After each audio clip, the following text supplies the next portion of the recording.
ازيكم؟ انا مادي ماهر، والنهارده جاي اعرفكم الفرق بين كاميرات الدي اس ال ار والميرورلس. اول حاجه معانا كاميرات الدي اس ال ار. يعني ايه كاميرات الدي اس ال ار؟ كاميرات الدي اس ال ار هي بتكون كاميرات بنفس تصميم الكاميرات الفيلم القديمه بمقاس 35، وهي بتكون جواها مرايه. المرايه دي بيكون شغلتها ان هي تاخد الصوره تعكسها للفيو فايندر عشان انت تقدر تشوفها وانت بتصور. ولما تيجي تاخد القرار ان انت تدوس على الزرار وتصور، بتترفع لفوق وعشان الشطر يتفتح والاضاءه تخش دايركت للسنسور بتاع الكاميرا ويبتدي تتكون صوره عندك. اما الميرورلس بيكون الضوء داخل فيها دايركت للسنسور بتاع الكاميرا على طول، بس بيديك معاينه في الشاشه بتاعت الكاميرا من ورا. وفي بعض الاصدارات بيبقى حاطط لك فيو فايندر بس ديجيتال عشان تقدر تظبط منه السيتنج بتاعت الصوره. كده انتوا عرفتوا الفرق ما بين كاميرات الميرورلس وكاميرات الدي اس ال ار.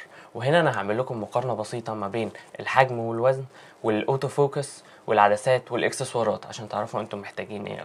كاميرات الدي اس ال ار من حيث الحجم والوزن بيبقى حجمها اكبر ووزنها اتقل عشان المرايه والبرايم اللي جواها والحركه الميكانيكال اللي بتبقى موجوده جواها. اما كاميرات الميرورلس بيبقى حجمها اصغر وجسمها اخف في الوزن. اما من حيث الاوتو فوكس فهو بيبقى اسرع في كاميرات الدي اس ال ار في الاضاءه العاديه والاضاءه المنخفضه، بيبقى ابطأ بس حاجه بسيطه في كاميرات الميرورلس في حالات الاضاءه المنخفضه. نيجي للعدسات والاكسسوارات. فانت لو ممتلك دي اس ال ار فانت عندك اختيارات كتير قوي من شركات كتير قوي. اما لو انت معاك ميرورلس فانت هيبقى عندك اختيارات محدوده ومن الشركات اللي صانعه المنتج بس.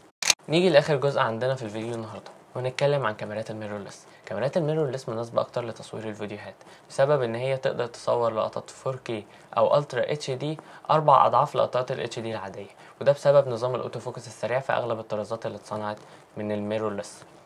فانت لو صانع محتوى او فيلم ميكر مستقل تقدر تستخدم الكاميرات دي وتعتمد عليها اعتماد كلي. كده احنا وصلنا لاخر الفيديو. متنساش تعمل لايك، ولو احتجت حاجه اطلبها في الكومنتات، ونتقابل في فيديوهات جايه ان شاء الله. سلام.